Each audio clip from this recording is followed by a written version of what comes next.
Good evening. Good evening sir. जब working में आओगे ना तब नहीं थकोगे। स्टूडेंट लाइफ में थकावट हो जाता है। अच्छा, अभी हैंड रेज कोई किया था? हैंड रेज कोई किया था ना अभी? Yes sir. हाँ, नहीं हो रहा था सर, अनम्यूट नहीं हो रहा था।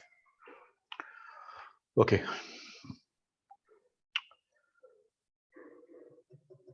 आगे सब लोग।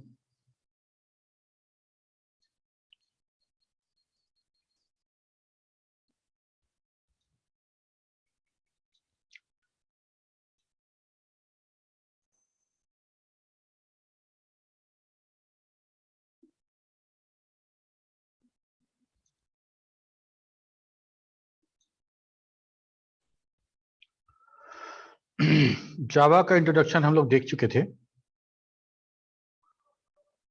ओके, हम लोग उसका फीचर देख रहे थे।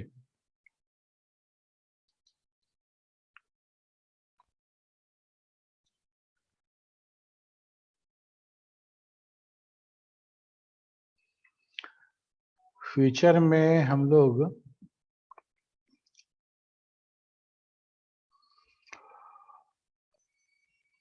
कहाँ तक देखे थे याद तो नहीं है,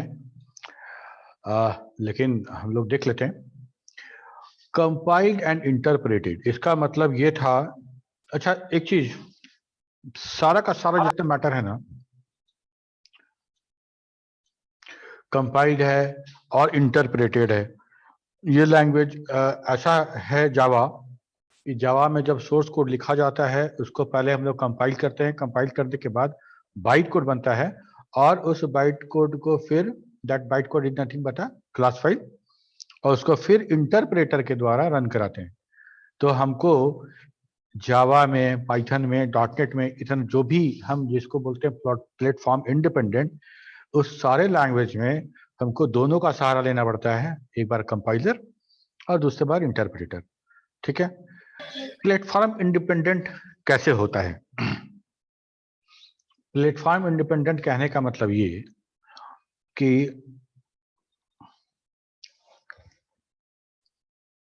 right once execute many times. किसी भी ऑपरेटिंग सिस्टम में रन करेगा सर। प्लेटफॉर्म इंडिपेंडेंट करने का मतलब write once execute many times. हाँ, गुड इवनिंग सर। हाँ, गुड इवनिंग, गुड इवनिंग। अब देखो, हम लोग अब बात करते हैं कि मान लो हमको सी में प्रोग्राम बनाना था तो क्या करते थे।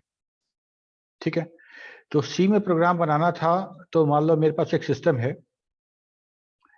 मेरे पास एक ये सिस्टम है और इस सिस्टम पे हम सी का कंपाइलर रन करा रहे हैं।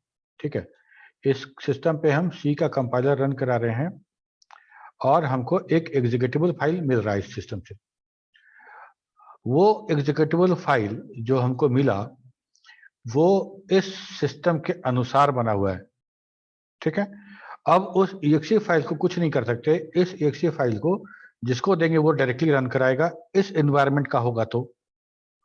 ठीक, अगर ये मेरा इंटेल एटेक्स मशीन था और इस पे विंडोज ऑपरेटिंग सिस्टम चल रहा था, तो मेरा जो कंपाइलर है जो विंडोज पे रन कर रहा था वो उस ऑपरेटिंग सिस्टम के कंपेटेबल एक एग्जीक्यूटेबल फाइल बना के दिया।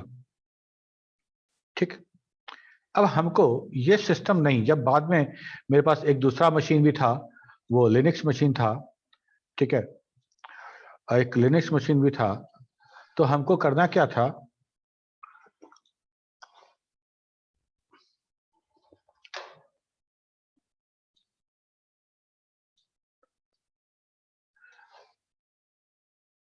एक लिनक्स मशीन भी था, हमारे पास एक मैक मशीन भी था। ठीक है, ऐसा बहुत सारा मशीन था जिसमें अलग अलग ऑपरेटिंग सिस्टम चल रहा था और हमको ये सॉफ्टवेयर इन दोनों के लिए भी चाहिए था। तो हमको क्या करना पड़ेगा, हमको जो कंपाइलर यहाँ पे यूज कर रहे थे दैट कंपाइलर फॉर विंडोज, वैसा ही कंपाइलर हमको चाहिए होगा लिनक्स के लिए, मैक के लिए और सोलारिस के लिए। और सेम प्रोग्राम हम वहां पे लिखेंगे, वहां कंपाइल कराएंगे, तब इस सिस्टम के लिए बनेगा और तब यहाँ रन कराएगा। ठीक है, ये सोचो कि अगर हम कोई प्रोडक्ट बेच रहे हैं तो हमको वो प्रोडक्ट अलग अलग ऑपरेटिंग सिस्टम के लिए अलग अलग लिखना पड़ेगा, ठीक है। तब यहाँ पे जब जावा इंट्रोड्यूस हुआ तो जावा इस बात को, चूंकि जावा बनाया ही क्या था इसलिए कि वो किसी सिस्टम पे रन करे, नॉट ओनली सिस्टम, वो किसी वैसे सिस्टम पे जैसे एम्बेडेड सिस्टम कहते हैं जहां पे कोई ऑपरेटिंग सिस्टम नहीं है या बहुत मिनिमम ऑपरेटिंग सिस्टम के रूप में है, वहां पे मेरा काम करे, ठीक। तब अब जावा एक कंसेप्ट लेके आया कि आप जो कोड लिख रहे हैं, ये Java code, that is the Java code, इसको इस सिस्टम पे हम कंपाइल करेंगे, ठीक है। ये है मेरा Java source code, Java source code, ठीक है। जावा सोर्स कोड हम किसी सिस्टम पे लिखे और इसको हम जब कंपाइल किए तो कंपाइल करके बना मेरा बाइट कोड, ये बना बाइट कोड, ठीक है।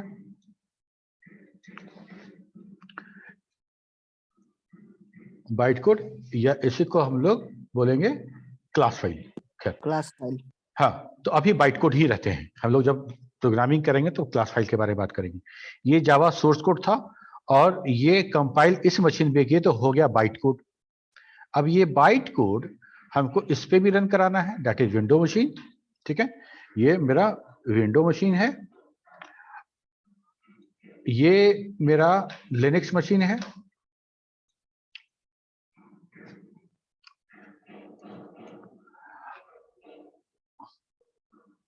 ये मेरा मैक मशीन है।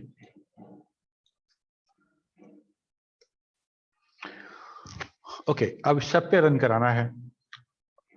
अब हर ऑपरेटिंग सिस्टम के साथ बात करने के लिए, उसके साथ कंपैटिबिलिटी के लिए हमको एक कंपाइलर या इंटरप्रेटर चाहिए जो इस बाइट कोड को इसके अनुसार रन करा दे, ठीक है।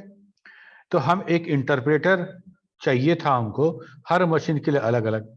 हमको यहाँ पे चाहिए था JVM फॉर विंडो, ठीक है। हमको यहाँ पे चाहिए था JVM फॉर लाइनक्स और हमको यहाँ पे चाहिए था JVM फॉर मैक। ये JVM सिस्टम डिपेंडेंट है। ये जो मेरा JVM है, जावा वर्चुअल मशीन, कहने का मतलब दैट इज इंटरप्रेटर। हम लोग देखेंगे इसको, अभी हम लोग समझते हैं। अब इस बाइट कोड को जब यहां रन कराएंगे तो ये JVM विंडोज को अच्छी तरह समझता है, विंडोज के साथ कम्युनिकेट कर पाएगा, विंडोज का सिस्टम कॉल समझ में आता है उसको और विंडोज के साथ वो प्रोग्राम रन करा लेगा। अब जब यही बाइट कोड हम इस मशीन पे रन कराते हैं तो ये लिनक्स का जो JVM है, जो लिनक्स को समझता है अच्छी तरह से, उस बाइट कोड को इंटरप्रेट करके लिनक्स पे रन करा लेगा और वही यहां पे रन करा लेगा, ठीक है। तो अब क्या हुआ कि बाइट कोड तो मेरा सिस्टम इंडिपेंडेंट हो गया ना, यस सर। ठीक है। हमको बाइट कोड अंतर नहीं करना पड़ा। पहले क्या था कि हम C में C++ में प्रोग्राम लिख रहे थे तो मेरे पास क्लाइंट आता था तो हम पूछते थे उससे कि कौन सा ऑपरेटिंग सिस्टम यूज कर रहे हैं बॉस। वो बोलेगा लिनक्स, तो बोला मैं लिनक्स का तो है नहीं है मेरे पास तो विंडोज का है, तो लिनक्स का तो नहीं दे पाएंगे आपको। अब क्या था कि अब हमको बॉदर ही नहीं करना है तुम कौन सा ऑपरेटिंग सिस्टम यूज करते हो, तुम आए मेरे पास ले जाओ, तुम आए मेरे पास ले जाओ, ठीक है। और हम इंस्ट्रक्शन मैनुअल दे देंगे भाई कि आप अपने हिसाब से देखो। ये जावा का साइट है, यहाँ पे हमको JVM मिलेगा। देखो विंडोज मैक का JVM, मैक OS के लिए या लिनक्स के लिए या सोलारिस के लिए सब JVM मिलेगा यहाँ पे अलग अलग, ठीक है। तो JVM हमारा सिस्टम डिपेंडेंट है, वो सिस्टम इंडिपेंडेंट नहीं है, ठीक है। तो इस तरह से बाइट कोड हमारा सिस्टम इंडिपेंडेंट हो गया, जहां पे रहेगा वहीं रन कराएगा, ओके। कुछ वैसा ही है जैसे हम यहाँ पे जो पैसा कमा रहे हैं वो रुपीज में कमा रहे हैं, ये रुपया हम US में जाएंगे तो नहीं चलेगा, तो हमको एयरपोर्ट पे करेंसी चेंज करने के लिए आदमी मिलेगा, जो यूएस के करेंसी में मेरा ये रुपया चेंज कर देगा, जो उस कंट्री में चलेगा। ठीक, अब जब अमेरिका घूम के वापस आ रहे हैं तो हम चले गए इंग्लैंड, यूनाइटेड किंगडम, तो अब वही डॉलर वापस हमको यूनाइटेड किंगडम के करेंसी में चेंज कराना पड़ेगा, दैट इज पाउंड। ओके, तो ये मेरा पैसा, कमाया हुआ पैसा है जो हम यहाँ इंडिया में कमाए थे, और इस पैसा को खर्च करना है यहाँ, तो यहाँ जेवीएम के साथ हम एक्सचेंज कर लेंगे तो वो यहाँ के अनुसार हो जाएगा, और जब हम इस देश में जाएंगे तो यहाँ के जेवीएम के अनुसार एक्सचेंज कर लेंगे तो यहाँ के अनुसार हो जाएगा। समझने के लिए, तुम तो अब थर्ड ईयर में हो, इधर छोटा छोटा एग्जाम्पल पे तुमको तो क्या समझाना। समझ में आया बात? सबको समझ में आया कि नहीं आया? Yes sir. बस एक ही आवाज आया? Yes sir. The most significant feature of Java is to provide platform independence, which leads to a facility of portability, which ultimately becomes its biggest strength.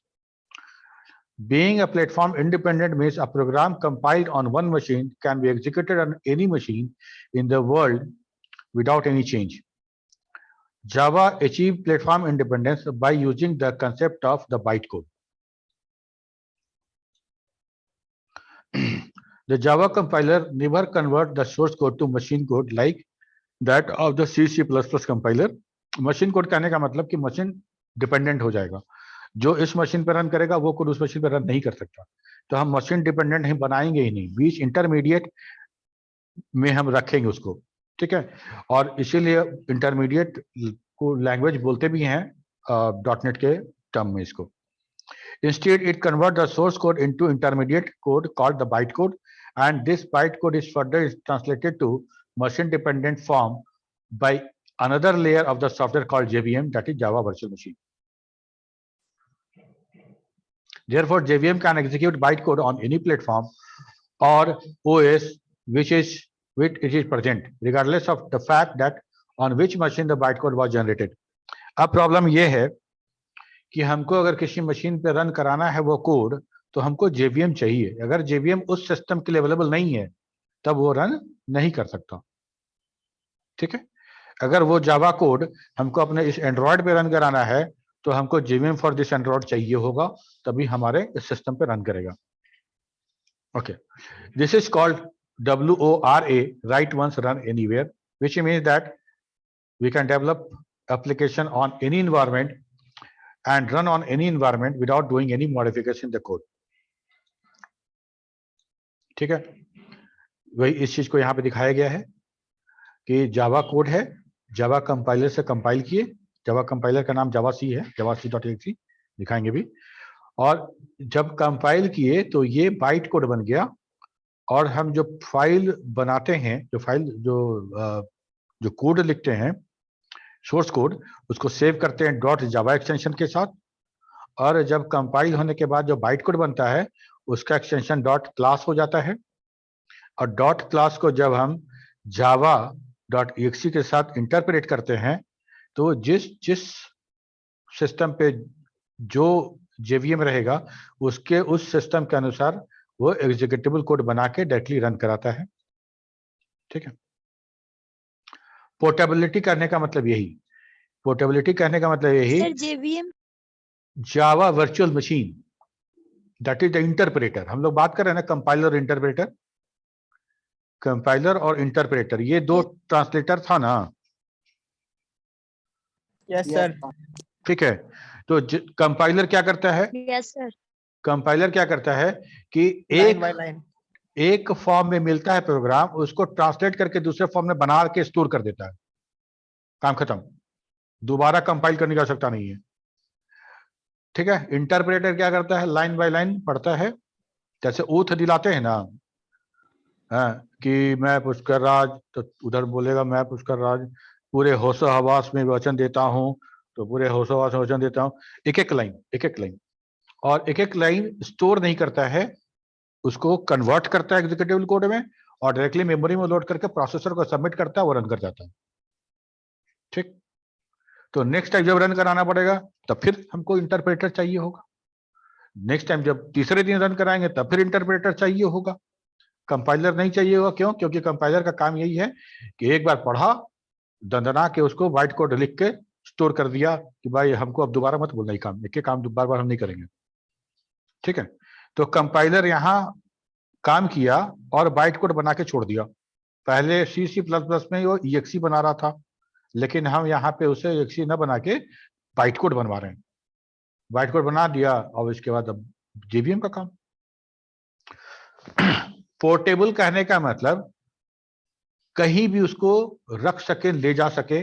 हम जैसे छोटा सा टीवी आता था तो बोलते थे पोर्टेबल टीवी, पोर्टेबल टीवी करके आया था, लेकिन वो पोर्टेबल तो था नहीं। वो कहने का मतलब कि जब मन तब स्टडी रूम में लग के चला लिए और जब मन तब हम अपना छत पे ले गए वहां चला लिए। ठीक है, तो पोर्टेबल कहने का मतलब यही है कि वो जो जावा का प्रोग्राम है अभी इस सिस्टम पे चला रहे हैं, कल उस सिस्टम पे चला लेंगे। आज हम विंडोज यूज कर रहे हैं, मेरा विंडोज से मन भर गया और हमको लिनक्स का मन है तो लिनक्स पे चला लेंगे, लिनक्स इंस्टॉल करेंगे, प्रोग्राम रन करेगा। ठीक है, जावा byte code execute on any hardware that has a compliant JVM which convert the bytecode according to the particular machine. That is, Java bytecode can be carried to any platform. हम उसको किसी भी platform carry करके लेके जा सकते हैं। ठीक है, any changes and updates made in operating system, processor, system resources will not enforce any change in Java program. Okay, अब हमको प्रोसेसर चेंज करना है, हमको प्रोसेसर चेंज करना है, ऑपरेटिंग सिस्टम चेंज करना है, किसी तरह कोई ग्राफिक्स कार्ड चेंज करना है, करते रहिए, जावा को उससे कोई मतलब नहीं है। ठीक है, वही बात हम यहाँ भी बोलते हैं, इसका मतलब भी वही है, फीचर में सब है, एक ही बात है, बार बार अलग अलग तरीके से बोला गया। आर्किटेक्चरल न्यूट्रल कहने का मतलब, हम वहां पर जब इंडिपेंडेंसी की बात कर रहे थे, सिस्टम इंडिपेंडेंट, तो ऑपरेटिंग सिस्टम के रिगार्ड में बात कर रहे थे।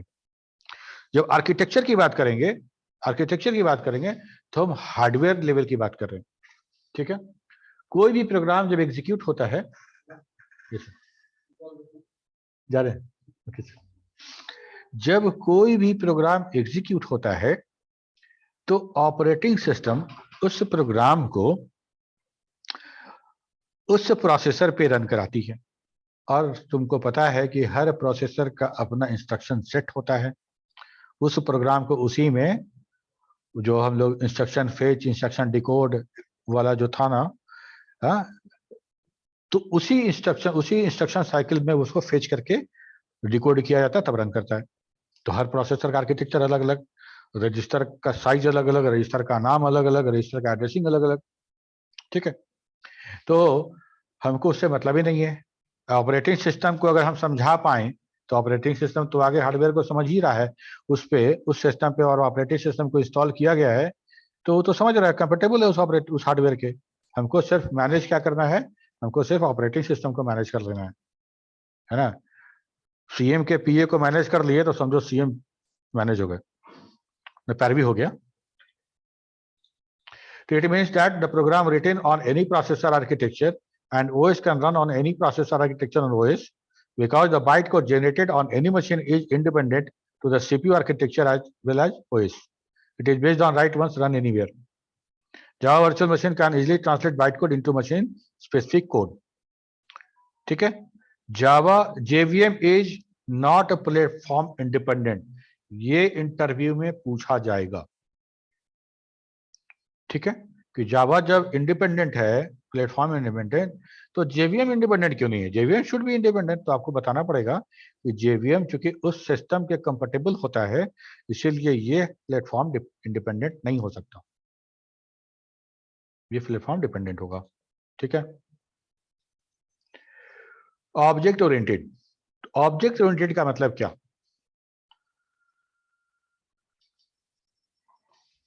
देखो, हम लोग जब उप्स पढ़ेंगे तो डिटेल पढ़ेंगे इसमें। अभी ऐसा समझते हैं कि प्रोग्रामिंग दो तरीके से होता था। ऑब्जेक्ट ओरिएंटेड जब आया, उसके पहले हम जो प्रोग्रामिंग करते थे that was procedural language programming. ठीक है, उसमें हम लोग हर कोड को अलग अलग लिखते थे, हर कोड को अलग अलग फंक्शन के रूप में, मॉड्यूल के रूप में लिखते थे और हम उस तरह से उसको ऑर्गेनाइज करते थे। बाद में एक दिमाग में एक बात आया कि जो रियल वर्ल्ड में हम ऑब्जेक्ट देखते हैं, रियल वर्ल्ड में एक ऑब्जेक्ट देखते हैं जिसमें, जैसे देखो ये मोबाइल है, ठीक है, इस मोबाइल में यहाँ कुछ स्विच लगा हुआ है, इस स्विच का कुछ ना कुछ फंक्शन होगा, स्विच का कुछ ना कुछ फंक्शन होगा और इसके अंदर कुछ इलेक्ट्रॉनिक चिप वगैरह होंगे। तो अब हमको क्या करना है कि हम अब इस तरीके से सॉफ्टवेयर बनाना चाहते थे, इस तरीके से सॉफ्टवेयर बनाना चाहते थे कि हर मॉड्यूल उस ऑब्जेक्ट की तरह हो, हर मॉड्यूल उस ऑब्जेक्ट की तरह हो, जिसमें कुछ फंक्शनिंग के लिए बटन हो, जिसको हम लोग बोलते हैं मेंबर फंक्शन, और वो मेंबर फंक्शन इनसाइड जो डेटा मेंबर है, जो प्राइवेट जिसको नॉर्मली हम लोग रखते हैं, उसको इस्तेमाल करेगा, वो मेरे लिए नहीं है। समझ रहे हो? इसका बहुत सा बेनिफिट है, हम लोग डिस्कस करेंगे इसको। तो जब ऑब्जेक्ट ओरिएंटेशन वाला C++ ये लेके आया, तब जावा इस चीज को तुरंत अडॉप्ट कर लिया, ठीक है। अब इसमें क्या है, देखो, अगर मान लो हम एम्प्लॉय क्लास की बात करते हैं, एम्प्लॉय क्लास का इंस्टेंस एक एम्प्लॉय ऑब्जेक्ट बनाए, तो एम्प्लॉय के साथ क्या क्या फंक्शनिंग हो सकता है। एम्प्लॉय नाम का एक मशीन है, ठीक है, एक डब्बा है, इलेक्ट्रॉनिक मशीन है, ये एम्प्लॉय है। इसके यहाँ पे मशीन, एक बटन लगा हुआ है गेट डेटा के लिए, एक बटन लगा हुआ है प्रिंट डेटा के लिए, ठीक है, एक डेटा लगा हुआ है कैलकुलेट सैलरी के लिए। तो जितना मेंबर फंक्शन है वो हम कॉल कर सकते हैं बाहर से, ठीक। अब ये क्लास का ऑब्जेक्ट हम इस्तेमाल कर रहे हैं अपने प्रोग्राम में। कल के डेट में हमको इस पूरे क्लास को चेंज करना पड़ा, ठीक है। अब ये माउस मेरे लैपटॉप से अलग है, अगर ये खराब हो जाता है और इसमें हमको दूसरा माउस खरीदना पड़ता है, तो हमको लैपटॉप को कुछ नहीं करना है, इसको आराम से लेके आ जाएंगे। लेकिन ये टच पैड जो है मेरा, ये टच पैड ये लैपटॉप के अंदर है, ये प्रोसीड्यूरल लैंग्वेज का मेरा एग्जांपल है, ये खराब होगा तो पूरा लैपटॉप रिपेयर करना पड़ेगा हमको, ठीक है। ये ऑब्जेक्ट है, इसके साथ इनहेरिट किया हुआ है और ये काम कर रहा है, नो कोई इश्यू नहीं हो रहा है। तो ये जो कंसेप्ट था, इसी को हम लोग बोलते हैं ऑब्जेक्ट ओरिएंटेड। किसी भी सॉफ्टवेयर को, किसी भी मॉड्यूल को, जो हम लोग पहले प्रोसीजर लिख रहे थे, अब प्रोसीजर ना लिख के हम उसको क्लास लिखेंगे। समझ में आ रहा है बात? Yes sir. ठीक, तो वो क्लास अपने आप में सेल्फ एग्जीक्यूटेबल है, सिवाय मेन मेथड नहीं है, वहां पे मेन मेथड नहीं है, अदरवाइज सब है, सारा वेरिएबल्स है, सारा वेरिएबल पर लिखा गया मेथड है, मेथड मतलब फंक्शन, मेंबर फंक्शन, सब लिखा गया। और हम कितना सिक्योर बना दिए, बहुत सारा हम उसमें प्राइवेट और ये जो एक्सेस मॉडिफायर लगाया, सिक्योर बना दिए। कोई भी फंक्शन जब चाहे तब किसी मेथड को कॉल नहीं कर सकता है, बहुत सारा सिक्योरिटी लग गया, ठीक है। और विस्तृत चर्चा जब हम उस डिस्कस करेंगे तब। Java strongly support the concept of object-oriented programming. Java support major object-oriented programming features like encapsulation, abstraction, inheritance. ठीक है।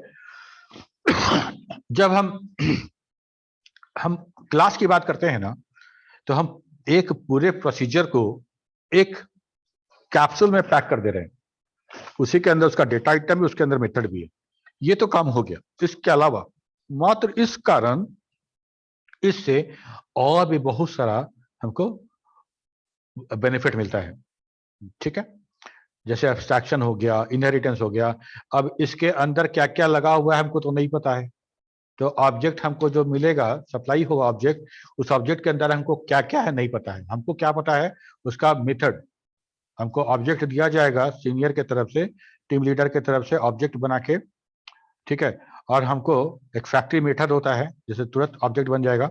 तो हमको ऑब्जेक्ट जो मिलेगा, तो हमको सिर्फ पता रहेगा कि उसमें 4 मेथड है ना, गेट डेटा, प्रिंट डेटा, ये वो 4 मेथड पता है हमको। तो हम नहीं जानते हैं कि उस ऑब्जेक्ट, उस क्लास के अंदर क्या क्या डेटा आइटम प्राइवेट में डिफाइन किया गया है, ठीक है। सिक्योरिटी बहुत जाता है। For example, we can not develop an executable program in Java without making use of the class. एक बहुत बड़ा क्या कहोगे कि एक बहस है प्रोग्रामरों के बीच में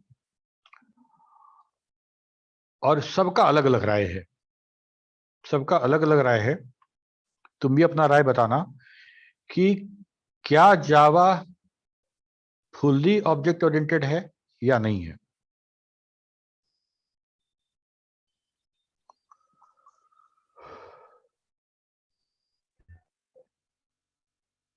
no sir, No, sir sir. Fully नहीं है सर। ठीक है, सर उप्स का बहुत सारा टूल्स है, उसका सर उसको सर सपोर्ट नहीं करता है सर जावा। सपोर्ट करता है sir sir, multiple other way में इनहेरिटेंस। सपोर्ट करता है। सर जावा सर फुल आती है ऑब्जेक्ट ओरिएंटेड प्रोग्रामिंग लैंग्वेज है सर, और सी प्लस प्लस पार्शियल है सर। जावा भी पार्शियल ही है सर। सही बात है। सर जावा जावा पार्शियल है सर, कंप्लीट फुल्ली नहीं है। नहीं है देखो, सर। Object sir. ओरिएंटेड कहने का मतलब ना कि सब Oops चीज का सर ऑब्जेक्ट सारा ओरिएंटेड टूल का जो सर सपोर्ट फीचर जो करेगा। सी प्लस प्लस दिया है यस सर। वो सारा का सारा, जैसे हम यहाँ पे बात करते हैं ना कि जावा में तुमको ऑपरेटर ओवरराइडिंग नहीं मिलेगा, ठीक।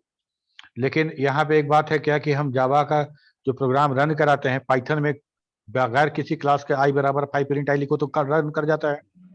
जावा सर में ऐसा नहीं मेथड रन करेगा, ओवरलोडिंग को भी हमको सर सपोर्ट नहीं करता है। बगैर क्लास के हम प्रोग्राम रन नहीं करा सकते, ठीक। लेकिन और बताते हैं तुमको, जैसे जितना भी प्रिमिटिव डेटा टाइप है, INT, फ्लोट, जो लॉन्ग, ये सब जितना भी तुम देखोगे, बाइट, कैरेक्टर, ये सारा का सारा प्रिमिटिव डेटा टाइप है। लेकिन पाइथन में क्या है, सारा प्रिमिटिव डेटा टाइप जो है वो सब क्लास का ऑब्जेक्ट है ना। अगर हम लिखते हैं i बराबर 10 तो i मेरा, हमको डिक्लेयर नहीं करना पड़ा, i बराबर 10 लिखे तो i मेरा इंटीजर टाइप का ऑब्जेक्ट बन गया, ठीक। तो टाइप ब्रैकेट में i करके लिखोगे ना तो लिखेगा कि इंटीजर का ऑब्जेक्ट है, इंटीजर क्लास का। Yes integer class integer. ठीक है, तो वहां पे जितना प्रिमिटिव डेटा टाइप है वो सारा का सारा क्लास है। अब जो तुम अगर एक ऑब्जेक्ट बना रहे हो आई फ्लोट का या इसका इंटीजर का, ठीक है, तो वो सब का सब उस क्लास का। लेकिन हमारे पास जावा में ऐसा नहीं है, रैपर क्लास है उसके लिए अलग से, लेकिन अलग है। लेकिन जितना प्रिमिटिव डेटा टाइप है सब प्रिमिटिव है, that is not a class, ठीक है। ये सब छोटा छोटा कारण है जो इंटरव्यू में कभी भी इसको कंप्लीट और फुल्ली ऑब्जेक्ट ओरिएंटेड नहीं बोलना है, ठीक है। रीजन पूछेगा तो रीजन यही बोलेंगे, जो ऑब्जेक्ट ओरिएंटेशन का जो फीचर है, बहुत सारा फीचर यहाँ यूज नहीं होता, जो Support नहीं इनहेरिटेंस करता। में भी है, मल्टीपल इनहेरिटेंस नहीं इस्तेमाल होता है यहाँ पे, ठीक है। Method overloading. हाँ, okay. Yes sir. Robust. Java is a robust language because of it is capable of handling runtime error. अब देखो क्या हो रहा है कि C++ को हम कंसिडर करते हैं, एग्जीक्यूटिबल कोड बना दिए, exe बन गया। अब C के कंपाइलर का कोई रोल नहीं है, और exe अब सीधे ऑपरेटिंग सिस्टम डील करेगा, उसको ऑपरेटिंग सिस्टम डील करेगा, ठीक। रन टाइम एरर कुछ आता है जैसे डिवाइड बाय 0, ठीक है, इंडेक्स आउट ऑफ रेंज, ऐसा कोई भी रन टाइम एरर अगर आएगा तो वहां कौन है माई बाप देखने वाला, सब ऑपरेटिंग सिस्टम को हैंडल करना पड़ेगा। ऑपरेटिंग सिस्टम जब किसी प्रोग्राम को रन कराएगा और जैसे ही उसमें एरर आता है तो ट्रैप इशू करता है और हमारा प्रोग्राम कोलैप्स कर जाता है, ठीक। जावा के साथ क्या है, जावा JVM खड़ा है रन कराने के लिए। JVM एक एक लाइन पढ़ रहा है, कन्वर्ट कर रहा है, भेज रहा है, कन्वर्ट कर रहा है, भेज रहा है, कन्वर्ट कर रहा है, भेज रहा है। कोई ऐसा वैल्यू तुम दिए जिसको कि JVM इंटरप्रेट करके रन कराने जा रहा है, तो जैसे ही इंटरप्रेट किया, अरे तो लफड़ा है, ये तो गड़बड़ है, तो रन नहीं करेगा, तो रन टाइम एरर जावा पकड़ लेगा। और सिंथेटिकल एरर है वो तो कंपाइलर पकड़ लेगा। समझ में आ रही बात? अगर कुछ सिंथेटिकल मिस्टेक किए हो, सेमीकोलन छोड़ दिए हो, कर्ली ब्रेसेस छोड़ दिए हो, ऐसा कुछ भी काम हुआ है, क्लास का स्पेलिंग गलत लिखा गया है, ऐसा कुछ भी है तो हम कंपाइल करेंगे, उसी समय सिंथेटिकल एरर पकड़ा जाएगा। अगर वहां कंपाइलेशन डन हो गया, क्लास फाइल बन गया, और जब हम रन कराने जाएंगे तब रन टाइम एरर पकड़ाएगा। वाला काम तो ये हो गया बेनिफिट जेवीएम का। दूसरा कि जो प्रोग्राम रन कर गया, जो मेमोरी मेरा जो मेरा अब यूज नहीं है, ऑर्फन हो गया, उस मेमोरी को C++ वाले एरिया में कोई था नहीं। हम अब C++ का प्रोग्राम और ऑपरेटिंग सिस्टम यही दोनों आपस में दोस्ती था, यही दोनों आपस में कर रहे थे। तो जो मेरा जो गार्बेज वाला जो एरिया था उसको या तो करेक्ट करने के लिए ऑपरेटिंग सिस्टम खुद रूटीन चलाता है थोड़ी थोड़ी देर पे पीरियडिकली, और जितना भी ऑर्फन मेमोरी है सबको जो मेरा जो फ्री पूल है उसमें उसको करेक्ट करता है, मेमोरी फ्री होता है मेरा, है ना। अच्छा तुम देखते हो उसमें हम लोग का एंड्रॉयड मोबाइल में जब स्लो हो जाता है तो हम लोग क्या करते हैं, कैश डिलीट करते हैं ना, करते कि नहीं करते हैं? यस सर करते हैं। तुम लोग क्या इतना थक गए हो जी कि हाँ ना बोलने में भी तुम थके? बताओ, हम इतना बोल रहे हैं सुबह से तुम्हारे लिए तुम हाँ ना यस सर नो सर समझ गए sir. Yes sir, cache memory को क्लीन करते हैं। ठीक है, वो कैश मेमोरी नहीं है, that is not a cache memory. The memory between RAM and processor, that cash नहीं है वो। ठीक है, ये दूसरा कैश है जिसको हम बात कर रहे हैं हम लोग, जो मेमोरी ऑर्फन हो गया जिसका यूज नहीं है उसको क्लियर करना है। ठीक है, तो हमको गार्बेज कलेक्शन के लिए हमको अलग से कुछ कोड लिखना पड़ता था C++ में। अगर नहीं लिखेंगे तो ऑपरेटिंग सिस्टम पे जाएगा काम और ऑपरेटिंग सिस्टम उसको गार्बेज कलेक्ट करेगा। जावा के साथ क्या है कि जावा को जैसे ही हम रन कराते हैं, तो हर जावा प्रोग्राम का बगैर किसी थ्रेड के 2 थ्रेड उसका रन करता है। एक थ्रेड जो मेन प्रोग्राम का थ्रेड है वो रन करेगा, ठीक है। दूसरा थ्रेड डायमंड थ्रेड बोलते हैं, डेमन थ्रेड, जिसमें कि गार्बेज कलेक्टर साथ साथ चलेगा। मतलब तुम खा के फेंकते जा रहे हो गार्बेज और पीछे वो तुम्हारा गार्बेज उठाने के लिए साथ साथ में चल रहा है प्रोग्राम। ठीक है, तो हम लोग क्या होता है, support automatic garbage collection, exception handling, अगर किसी तरह कोई एक्सेप्शन हो रहा है तो उसको हैंडल करेगा। और एक्सप्लिसिट पॉइंटर वाला हम $INT*P बराबर कुछ वैल्यू रख दें और मेमोरी एड्रेस स्टोर कर दें और उस मेमोरी एड्रेस को हम किसी दूसरे तरीके से पढ़ लें, वो काम जावा में अलाउड नहीं था। इससे जावा थोड़ा सा हम C++ के हिसाब से एप्लीकेशन प्रोग्राम के लिए ज्यादा सेफ हो गया। ठीक है, आप कोई इलीगल एक्टिविटी प्रोग्राम के अंदर नहीं कर सकते। ठीक है, Java has a strong memory management system. It helps in eliminating errors as it checks the code during both compile time and runtime. Java is garbage collected language. JVM automatically delocate the memory blocks and programmers do not have to worry about deleting the memory manually as in the case of C++. Java also provides the concept of exception handling, which identifies runtime errors and eliminates them. In Java, any runtime error encountered by the JVM is never passed directly to the underlying system. The error immediately terminate the program, stopping it from the causing any harm to the underlying system. कहने का मतलब ये कि C++ case में क्या था, अगर किसी तरह का कोई रन टाइम एरर आ रहा है तो वो तो एग्जीक्यूट करेगा ना, अगर प्रोसेसर को समझ में आता है, अगर एग्जीक्यूटेबल है तो रन करा देगा। लेकिन जावा के साथ क्या था कि Java never pass directly to the underlying system. अगर जावा उसको तुरंत अंडरलाइंग सिस्टम को पास नहीं करेगा अगर कुछ किसी तरह का रन टाइम एरर इनकाउंटर होता है, तो इससे क्या होता है कि सिस्टम में अगर कुछ हार्म होने वाला था उस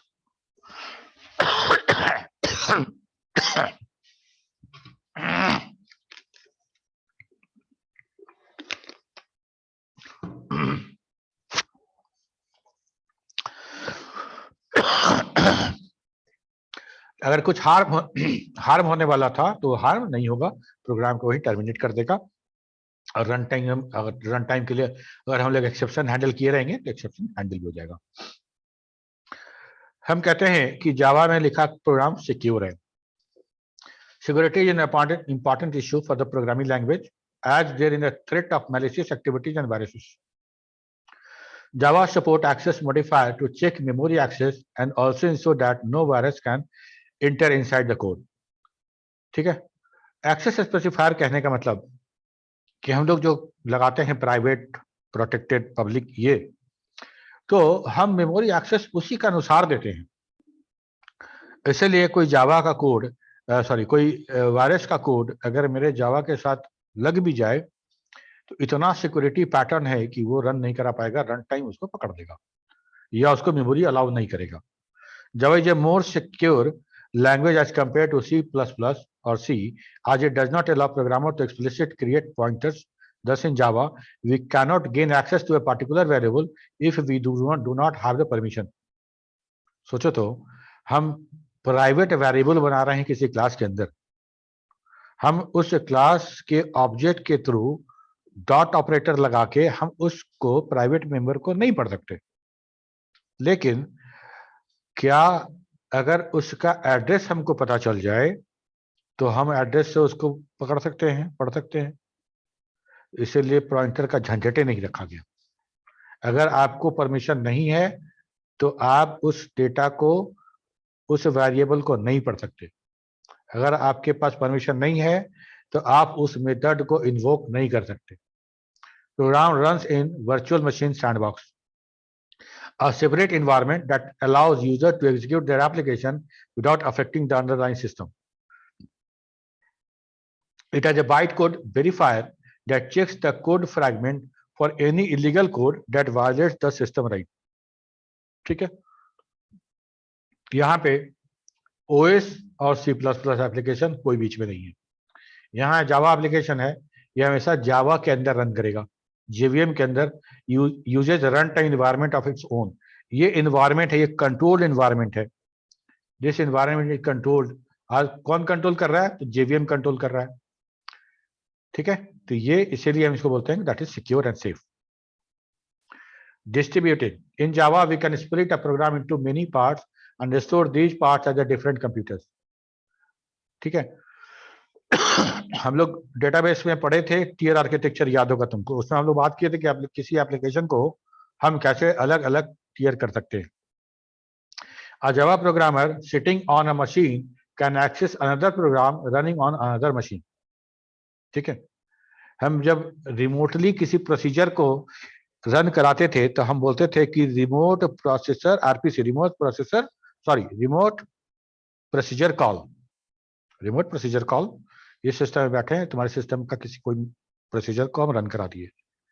जब हम इस सिस्टम में बैठे हैं और उस सिस्टम के मेथड को रन करा रहे हैं तो हम कह सकते हैं कि रिमोटली हम किसी मेथड को इन्वोक कर दिए। ठीक है, तो this feature in Java gives the advantage of distributed programming. अगर हम कुछ प्रोग्राम बना हुआ है और कुछ मॉड्यूल यहाँ पे है, कुछ मॉड्यूल वहां पे, मतलब कुछ क्लास यहाँ पे डिजाइन है, कुछ वहां पे है, तो हम अगर अपने सिस्टम पे कुछ वैसे क्लास को रन कराना चाहते हैं जो तुम्हारे सिस्टम पे, तो उस क्लास के मेथड को हम इन्वोक कहाँ कराएंगे? तुम्हारे सिस्टम पे, और हम यहाँ पे उसका सर्विस लगे। ठीक है, Java help us to achieve this by providing the concept of RMI and EGB, the Enterprise Java Beans and Remote Method Invocation. Java comes with an extensive library of classes for interacting using TCP/IP protocols such as HTTP, FTP, which makes creating network connection much easier than C++. ठीक है, इस जावा में socket programming एक topic ही अलग से, socket programming करना। ठीक है, दो सिस्टम के बीच कुछ कम्युनिकेशन कराना, छोटा सा चैट एप्लीकेशन लिखना, दो सिस्टम के बीच हम चैट करा सके, तो इस तरह का एप्लीकेशन, एक एप्लीकेशन है, दो मशीन पे है ना, एक हम है और एक तुम्हारे मशीन पे, दोनों चैट कर रहे हैं, तो एक ही एप्लीकेशन है, दोनों कनेक्टेड है। Multi threaded and interactive. अच्छा, मल्टी थ्रेडेड का मतलब क्या समझते हो बताओ?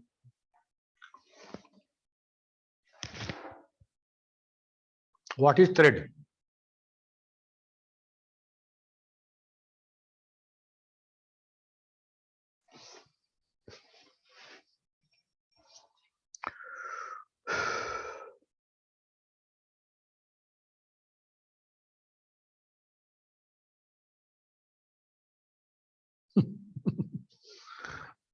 What is thread? अरे थ्रेड मतलब धागा होता है जी, नहीं जानते हो? वो तो जानते हैं सर, धागा। हाँ, हम उसी धागे के बारे में बोल रहे हैं। अगर हम एक मोटा सा धागा ले, ठीक है, कौन सा मोटा सा धागा? रजाई सीने वाला, देखे हो ना? Yes sir. या फिर हम लोग हाथ में जो कलावा बांधते हैं, मोटा धागा है। उस धागा को अगर तुम अपोजिट डायरेक्शन में अगर टर्न करोगे तो उसके अंदर से और पतला पतला बहुत सारा थ्रेड निकलेगा, निकलेगा। Yes sir. ठीक है, तो वो पतला पतला थ्रेड एक के साथ उसको एक के साथ कंबाइन करके मोटा थ्रेड बना है। ठीक है, बिल्कुल वही कंसेप्ट यहाँ भी है। जब हम किसी प्रोग्राम को एग्जीक्यूट कराते हैं तो वो प्रोग्राम मेरा जो एग्जीक्यूट होता है, तो अब अगर मेरे पास प्रोसेसर में एक से ज्यादा कोर है, मतलब कोर मतलब जो मेन प्रोसेसिंग यूनिट है, एक प्रोसेसर के अंदर एक से ज्यादा है। ठीक है, तो हमको एक प्रोग्राम अगर जाएगा, एक मोटा धागा, तो हमको एक ही कोर में एग्जीक्यूट होगा, दूसरा कोर तो मेरा खाली रहेगा। ठीक है, तो हम क्या करें कि हम अगर एक प्रोग्राम को दो अलग अलग हम छोटे सब प्रोग्राम में डिवाइड कर दें। ठीक है, छोटे प्रोग्राम में तो हम जो मेन प्रोग्राम होता है उसको बोलते हैं high weight process, operating system में पढ़े होगे। और उस हाई वेट प्रोसेस को जब हम फोर्किंग करते हैं, अलग अलग फोर्क करने के बाद अलग अलग थ्रेड में बांधते हैं, उसको बोलते हैं लाइट वेट प्रोसेस। ठीक है, तो लाइट वेट प्रोसेस में बनाने पे क्या होगा, एक प्रोग्राम को अगर हम दो थ्रेड बना दिए, एक प्रोग्राम साइमल्टेनियसली दोनों थ्रेड रन कर जाएगा दोनों कोर पे। ठीक है, अगर वो प्रोग्राम टोटल 4 सेकंड का था, अगर उसको इस तरह से हम थ्रेड बना पाए दो कि 2-2 सेकंड का दो थ्रेड बन जाए, तो 2 सेकंड पैरेलली 2 सेकंड में प्रोग्राम रन कर जाएगा। यस और नो?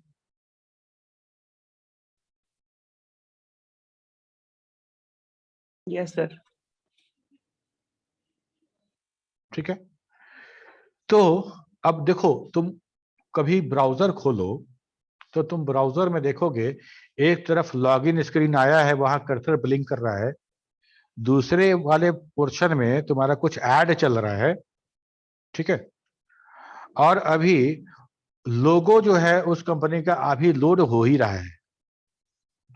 ठीक है, अगर पूरा वेब पेज एक थ्रेड में होता तो कुछ पोर्शन एग्जीक्यूट कर गया, कुछ कर रहा है, कुछ कर ही रहा है, अभी कंटिन्यूटी में है, कैसे होता? ऐसा देखते हो ना, कई बार यस ऐसा सर। होता है कि कोई प्रोग्राम रन कर रहा है तो कुछ पोर्शन रन कर गया और कुछ पोर्शन अभी डाउनलोड हो ही रहा है।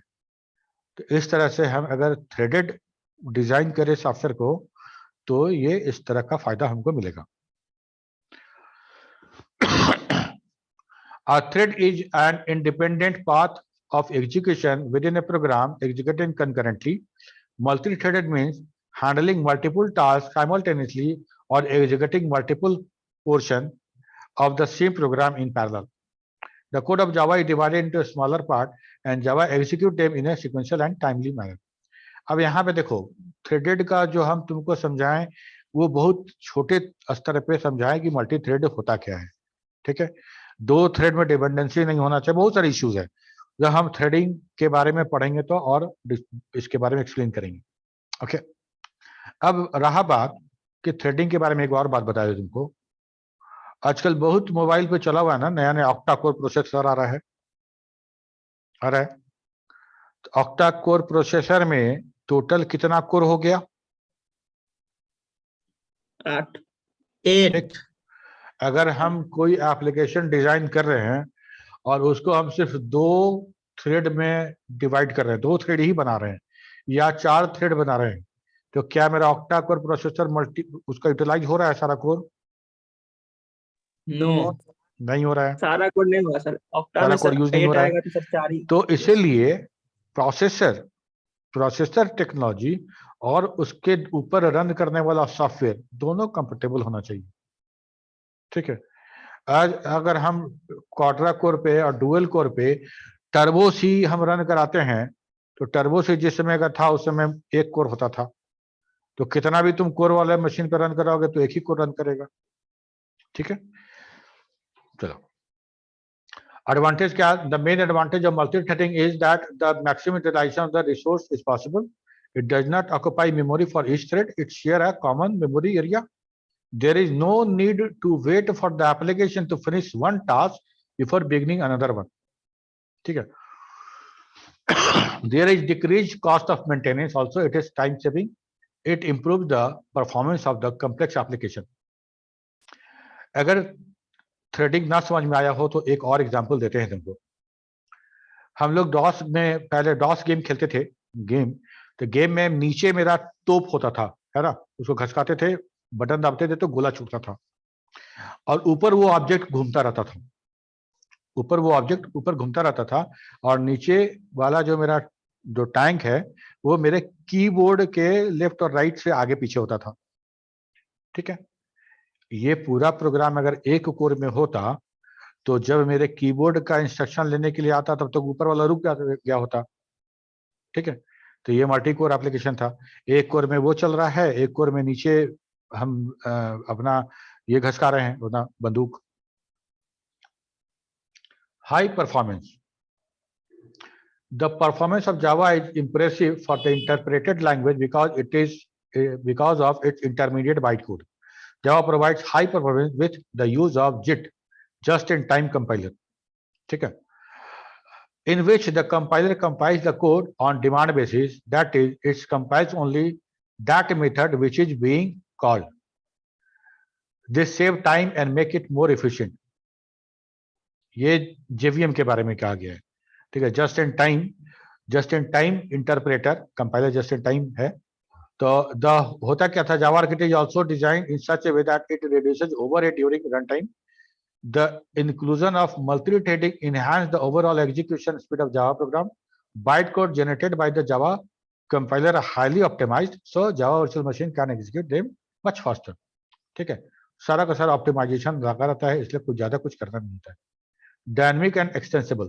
Java is dynamic and extensible means with the help of OOPS, we can add classes and add new methods to the class, creating new class through the subclass. This makes it easier for us to expand our own classes and even modify them.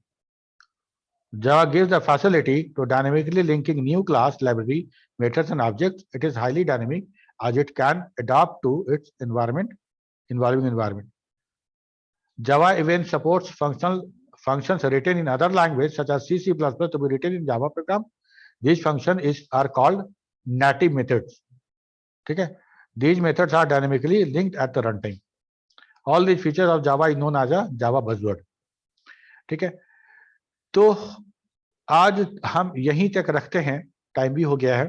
इसके बाद हम बात करेंगे कैसे install करेंगे और कैसे run कराएंगे। इसके बाद एक दो प्रोग्राम रन करा के देखेंगे हम लोग, स्ट्रक्चर समझेंगे प्रोग्राम का।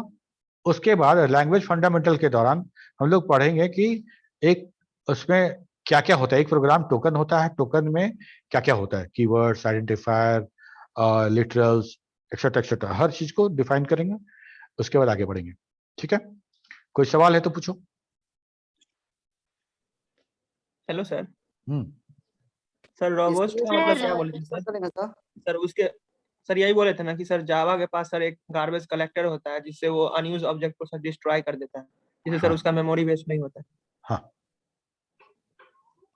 गार्बेज कलेक्टर तो यहाँ से लेकर तो यहाँ दीजिए हमको।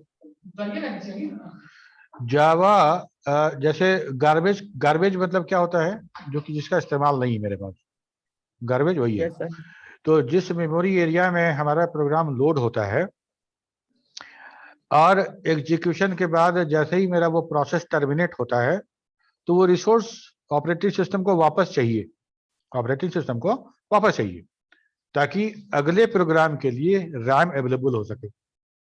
ओके, तो हम क्या करते हैं, देखो, हमको जब गार्बेज कलेक्ट कराना होता है तो हम क्या करेंगे कि हम उस ऑपरेटिंग सिस्टम के गार्बेज कलेक्टर रूटीन को कॉल कर लेते हैं।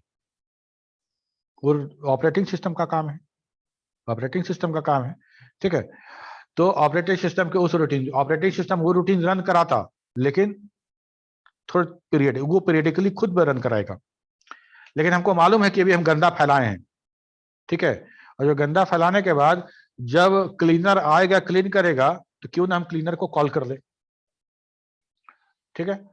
तो गार्बेज कलेक्टर जो है ऑपरेटिंग सिस्टम का रूटीन है और जावा उसको साथ में लेके चलता है। जावा का 2 थ्रेड शुरू होगा, एक मेन थ्रेड जो प्रोग्राम रन कराएगा और पीछे पीछे दूसरा थ्रेड चलता रहेगा। जैसे ही प्रोग्राम ऑर्फन होगा जावा ऑपरेटिंग सिस्टम को रूटीन कॉल करेगा, जावा कलेक्टर और गार्बेज कलेक्टर उसको करा देगा, गार्बेज कलेक्ट हो जाएगा, ठीक है। सर एक्सेप्शन हैंडलिंग सिर्फ एक्सेप्शन को ही हैंडल करेगा, यानी एरर को ही कंट्रोल करेगा, इसके सिवा भी और उसका दूसरा काम भी है किसका? एक्सेप्शन हैंडलिंग का। एक्सेप्शन हैंडलिंग पढ़े हो ना, C++ नहीं पढ़े ट्राई कैच ब्लॉक वाला? यस सर एरर हाँ। को सर मेंटेन रखता है सर। हाँ, तो हमको जैसे मान लो किसी तरह कोई एक्सेप्शन होगा और हम उसको हैंडल नहीं करेंगे तो या तो रन टाइम एरर में पकड़ा जाएगा या तो मेरा प्रोग्राम वहां क्रैश कर जाएगा। तो हम उसको ट्रैप कर लेते हैं, उसको पकड़ के अपने हिसाब से उसको मैसेज देके और हम हैंडल कर लेते हैं, एक्सेप्शन को हैंडल करते हैं, है ना। कुछ इस तरह का लाइफ में सिचुएशन हो जाए जो हम नहीं चाहते थे, अनवांटेड सिचुएशन, तो हमको उसको मैनेज करना पड़ता है, हैंडल करना पड़ता है। तो हमको वो प्लान करना पड़ता है सॉफ्टवेयर में कि अगर इस तरह कुछ हो जाएगा तो उसको कैसे प्लान करेंगे। तो एक्सेप्शन हैंडलिंग C++ की वो एक्सेप्शन हैंडलिंग तो यहाँ कोई भारी नहीं लगेगा, तुमको बहुत आराम से हो जाएगा। यस सर उप्स का भी कॉन्सेप्ट तो उसमें बताया ही गया है पूरा। हाँ हाँ सेम वही है, थोड़ा सा लैंग्वेज वाइज को थोड़ा सा मॉडिफिकेशन मिलेगा तुमको, but everything is okay same, ठीक है। वहां पे ऑब्जेक्ट हम ऐसे ही बना ले रहे थे, यहाँ पे न्यू कीवर्ड का इस्तेमाल करना है, ठीक है। वहां पे ऐसे ही मेन लिख देते थे, वर्ड में प्रोग्राम लिख देते थे, यहाँ क्लास के अंदर लिखना है, ठीक है। मेन जो हमारा रहेगा वो पब्लिक स्टैटिक वॉइड होगा। तो ये छोटा छोटा चेंज है, वो तुरंत सीख जाओगे, कोई दिक्कत नहीं है। और कोई सवाल किसी का? चलो फिर बंद करते हैं, अगले क्लास में मिलते हैं, ठीक है।